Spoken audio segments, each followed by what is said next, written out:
হনুমানজি কিভাবে শনিদেবের প্রভাব থেকে মুক্তি পেয়েছিল। এখানে হনুমানজি কিন্তু সাত্ত্বিক ছিল, একদম সৎকর্মে কর্মবিত ছিল।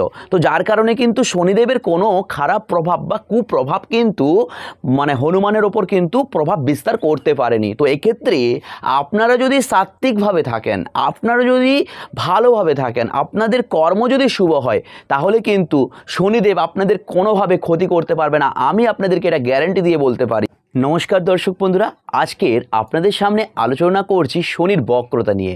হ্যাঁ দর্শক বন্ধু, শনি হচ্ছে 2025-এর 13ই জুলাই বক্রি হচ্ছে, মীন রাশিতে ট্রানজিট করেছিল এই বছর। তো এই বছরই কিন্তু আবার প্রথম কিন্তু বক্রি হচ্ছে। তো এই বক্রতার ফলে দ্বাদশ রাশির ওপর কি প্রভাব বিস্তার করবে, ভালো ফল বিস্তার করবে না খারাপ ফল বিস্তার করবে, তো সেই সম্পূর্ণ ভিডিও নিয়ে আপনাদের সামনে এই ভিডিওটি চলে এসেছি। তো ভালো হলে কি করবেন আর খারাপ হলেও কি করবেন সম্পূর্ণ কিন্তু আমি এখানে বলে যাব দর্শক বন্ধু। তাই ভিডিওটি না স্কিপ করে আপনারা কিন্তু এই ভিডিওটি দেখতে থাকুন। দর্শক বন্ধু, শনির কথা শুনে আপনাদের মনে একটা ভয় ভীতি ইত্যাদি চলে আসছে। আমি এখানে আপনাদেরকে একটা কথা বলে রাখি, শনিকে ভয় পাওয়ার দরকার নেই।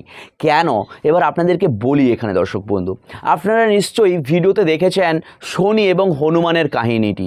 তো হনুমান কিন্তু রামব্রততে কিন্তু ব্রত ছিলেন, ওনার মনে কিন্তু রামের নাম সবসময়ের জন্য ছিল। তো সেখানে কিন্তু শনি হচ্ছে তার উপর একটা প্রভাব বিস্তার করতে এসেছিল। তো সেখানে আপনারা কি হয়েছিল কি না হয়েছিল আপনারা সবাই জানেন। তাও আমি বলে দিই যে এখানে শনিদেবকে কিন্তু হনুমান অনেকভাবে কিন্তু সাহেস্তা করেছে। তো সেখান থেকে কিন্তু একটা শনিদেব বলে রেখেছেন, যারা হনুমানজিকে পুজো অর্চনা করবে, তিল তেল দেবে, তাহলে কিন্তু তারা শনির প্রভাব থেকে কিন্তু মুক্তি পাবে।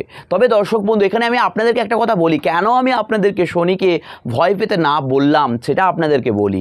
এখানে দর্শক বন্ধু, আমি আপনাদেরকে একটা কথা বলি, হনুমানজি কিভাবে শনিদেবের প্রভাব থেকে মুক্তি পেয়েছিল। এখানে হনুমানজি কিন্তু সাত্ত্বিক ছিল, একদম সৎকর্মে কর্মবিত ছিল। তো যার কারণে কিন্তু শনিদেবের কোনো খারাপ প্রভাব বা কুপ্রভাব কিন্তু হনুমানের ওপর কিন্তু প্রভাব বিস্তার করতে পারেনি। তো এক্ষেত্রে আপনারা যদি সাত্ত্বিকভাবে থাকেন, আপনারা যদি ভালোভাবে থাকেন, আপনাদের কর্ম যদি শুভ হয়, তাহলে কিন্তু শনিদেব আপনাদের কোনোভাবে ক্ষতি করতে পারবে না। আমি আপনাদেরকে এটা গ্যারান্টি দিয়ে বলতে পারি। আমি দেখেছি অনেক শনির দশায় এবং অনেক শনির সাড়ে সাতিতে অনেক ভালো ভালো অ্যাচিভমেন্ট করেছে, কর্মে পদোন্নতি এসছে, ভালো টাকা কামিয়েছে, মান সম্মান লাভ করেছে, বিদেশ ভ্রমণও করেছে। আমি অনেক চার্ট দেখেছি দর্শক বন্ধু। আমি 10 বছরের অভিজ্ঞতা থেকে আপনাদেরকে এটা বলতে পারি যে শনিদেব কিন্তু সবার খারাপ করে না। যদি আপনার শনিদেব খুব ভালো থাকে, আপনার শনি যদি চার্টে খুব ভালো থাকে, তাহলে কিন্তু আপনারা শনির কুপ্রভাব থেকে কিন্তু সুপ্রভাবটা ভালোভাবে পাবেন। এবার এখানে যদি ধরুন আপনার শনি উচ্চস্থ হয়ে আছে, তো সেক্ষেত্রে তো আপনি শনির তো দশায় ভালো ফল পাবেন। তো দর্শক বন্ধু, আর কথা না বাড়িয়ে আমি বলছি এবার মেন যে ভিডিও, সেই ভিডিওতেই শুরু করছি। কুম্ভ রাশির পক্ষে শনি আপনার বসে আছে কিন্তু দ্বিতীয় স্থানে। দর্শক বন্ধু, দ্বিতীয় স্থানে বসার কারণে কিন্তু আপনার সঞ্চিত অর্থ নাশ, সঞ্চয়ের জায়গাটায় একটা প্রবলেম, আয় ইনকামের জায়গায় একটা প্রবলেম, এবং আপনার খরচাপাতির হাত কিন্তু বাড়তে পারে। দর্শক বন্ধু, কোনো ভ্রমণে না যাওয়াটাই ভালো। ভ্রমণে গেলে কিন্তু আপনারা বিপদে পড়তে পারবেন, ভ্রমণে গেলে কিন্তু আপনারা সমস্যায় পড়তে পারবেন, এবং পারিবারিক জায়গাটা কিন্তু একটা প্রবলেমের মধ্যে পড়তে পারে দর্শক বন্ধু, এবং আপনার বাস্তুতে কেউ টুকটাক করতে পারে। তো এক্ষেত্রে আপনারা কি করবেন, আপনারা একটা পঞ্চমুখী রুদ্রাক্ষ ধারণ করতে পারেন। পঞ্চমুখী রুদ্রাক্ষ কিন্তু আপনাদের পক্ষে ভালো হবে। যারা কুম্ভ রাশির মানুষেরা কিন্তু পঞ্চমুখী রুদ্রাক্ষ একটা ধারণ করতে পারেন। তো অবশ্যই রুদ্রাদি অভিষেক করিয়ে নেবেন, এবং পঞ্চমুখী রুদ্রাক্ষ আপনারা যদি ধারণ করেন তাহলে খুব ভালো ফল লাভ করবেন। এবং আপনার তো সাড়ে সাতি চলছে, তো সাড়ে সাতি চলার লাস্ট স্টেজ চলছে আপনার। তো সাড়ে সাতির জন্য কিন্তু আপনারা প্রতিকার গ্রহণ করুন।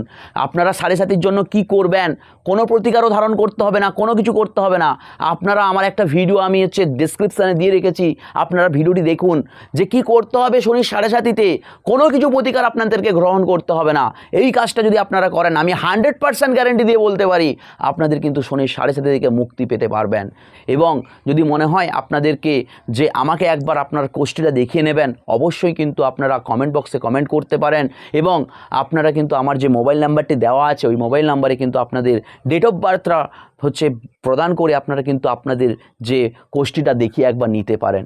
দর্শক বন্ধু, বললাম এই দ্বাদশ রাশির সম্পর্কে শনির বক্রতা নিয়ে। যদি আপনাদের ভিডিওটি ভালো লেগে থাকে তাহলে অবশ্যই লাইক কমেন্ট শেয়ার করবেন, এবং আপনাদের যে বন্ধু বান্ধব, পিতা মাতা, যাদের শনির বক্র আছে, যাদের শনির সাড়ে সাতি চলছে, তাদের কাছে এই ভিডিওটি আশা করি শেয়ার করবেন।